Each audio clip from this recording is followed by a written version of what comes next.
a des bourses d'études qui sont disponibles, 100% financées. Salut, j'espère que tu vas bien. Donc aujourd'hui on est là pour la deuxième partie de ce challenge que je suis étudiant africain en Indonésie, bien évidemment que. Donc aujourd'hui je ne suis pas seul, je suis avec mon ami ici qui est... Gaussou Koulibaly, moi je viens du Mali. D'accord. Mr. Gaussou ici nous vient tout directement du Mali et il a déjà fait une année plus que moi ici, donc il a beaucoup plus d'expérience par rapport c'est-à-dire l'expérience et des challenges des étudiants internationaux ici en Indonésie. Donc reste jusqu'à la fin parce qu'on va partager 5 importantes choses que tu dois savoir par rapport à la vie étudiantine ici en Indonésie. Donc, la première partie, Mr. Kouli, je vais vous demander par rapport à la nourriture de l'Indonésie parce que parfois d'autres personnes me demandent est-ce que tu peux manger, comment est la nourriture là-bas. Donc, Oui, comme je vous ai dit, je viens du Mali. Je suis étudiant international en Indonésie, bien évidemment que. Souvent, quand on part acheter leur nourriture là, ils mettent le piment. Parce qu'ils croient que tout le monde mange du piment. Quoi. Yeah, Parce ici, la majorité mange du piment. Bon, ici, là-bas en Afrique, c'est ton choix. Quoi. Si tu veux, tu manges piment ou si tu ne veux pas, tu laisses. Quoi. Mais ici, ils mettent automatiquement le piment dans ta nourriture et ils pensent que tu manges. Quoi. Ouais. Donc, ça c'est le premier point. C'est-à-dire, leur nourriture ici, c'est pédasse. Ils appellent ça pédasse. Tu pars, tu ne dis pas, je ne veux pas manger du piment, il met directement. Donc, du coup, tout est pimenté, quoi. Tout est pimenté. Même quand tu prends quelque chose qui est sucré, il y a du piment dedans. Donc, ça, c'est un. Et après ça aussi, par rapport à la langue indonésienne, parce que quand on dit Asie, la plupart des gens pensent à la langue japonaise, langue chinoise. Est-ce que c'est une langue très difficile ou par rapport à d'autres langues en Asie ici? Et est-ce que tu sais déjà parler la langue aussi? Oui, je parle déjà la langue parce que je suis actuellement bientôt 10 ans ici. J'étudie la langue aussi une année. J'étudie en bassin indonésien aussi. Ok, ton programme d'études en bassin indonésien. J'étudie la comptabilité en bassin indonésien. Je suis avec les Indonésiens chaque jour. Automatiquement, tu parles la langue, quoi. Tu parles la langue, mais je suis étudiant international, bien évidemment, que souvent, quand ils parlent la langue, et ils pensent que tu connais toute leur histoire, quoi.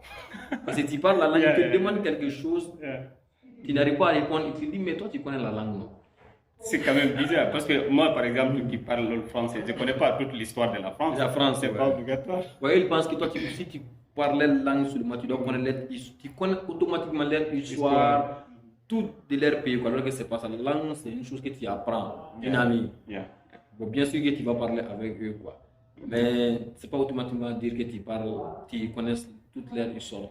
Ok. Est-ce que la langue elle est difficile? Par exemple, on la compare à la langue chinoise ou la langue japonaise, ou quand même c'est une langue moins difficile, on va dire? Bon, pour moi, quand même, j'ai pas étudié la langue chinoise ou japonaise, mais j'ai étudié le français. Mais je crois que le bassin indonésien est plus facile que le français, quoi, parce que c'est une langue qui n'a pas besoin souvent du temps, futur présent, indicatif, futur composé, futur antérieur. Voilà, tu pratiques seulement, il y a des règles que tu dois suivre pour parler la langue. Moi, je crois quand même la langue, c'est plus facile que le français. Et c'est une langue que si tu vis en Indonésie ou si tu apprends en ligne, tu vas parler la langue automatiquement. Ça c'est vrai. Et c'est une vraiment langue pas tellement difficile parce qu'on ne va pas dire la langue n'est pas difficile parce que c'est une langue étrangère aussi. Donc il faut s'habituer, mais en quelques mois directement vous pouvez parler la langue. Parce que l'alphabet c'est comme le français, c'est simplement comment on appelle ça, la manière de prononcer qui diffère un peu. Peut-être c'est plus facile pour nous les pays francophones aussi parce qu'on a déjà on a déjà étudié ABC. Donc ok. Après ça aussi, par rapport c'est-à-dire à ton expérience ici, est-ce qu'on te pose beaucoup de questions quand tu sors de la rue par rapport à l'Afrique? Il faut partager ça avec nous. Il y a des gens qui viennent. Je suis étudiant international qui vit actuellement en Indonésie. Bien évidemment, qui me pose beaucoup de questions sur l'Afrique. Il te demande tu viens de quel pays. Bon, quand tu dis que tu viens du Mali, là, ils pensent que l'Afrique c'est un seul pays. Il y a quelqu'un même qui m'a demandé Mali c'est une ville en Afrique. Imagine, parce que Mali c'est une ville, tous les pays c'est une ville, mais l'Afrique est un pays. Alors que c'est pas ça. C'est un continent comme eux, quoi. C'est un continent asiatique comme eux. Ils te posent beaucoup de questions. Dans la rue, tu manges où, tu dors où. Parce que franchement, ce sont des gens gentils. Ils me laissent savoir ce que tu fais dans ta journée et autres, quoi. Moi, je le comprends. Nous, on le comprend. On vit avec On est habitué quoi. Donc quand tu es des étudiants internationaux, c'est quand même, que ce soit francophone, anglophone, tu viens de l'Amérique, Afrique, Asie, et Asie, même les autres pays de l'Asie ou Europe, on te pose beaucoup de questions, ça vient naturellement. Yeah. Donc, en gros, c'est quoi? C'est ça. Je sais pas si tu as quelque chose à augmenter.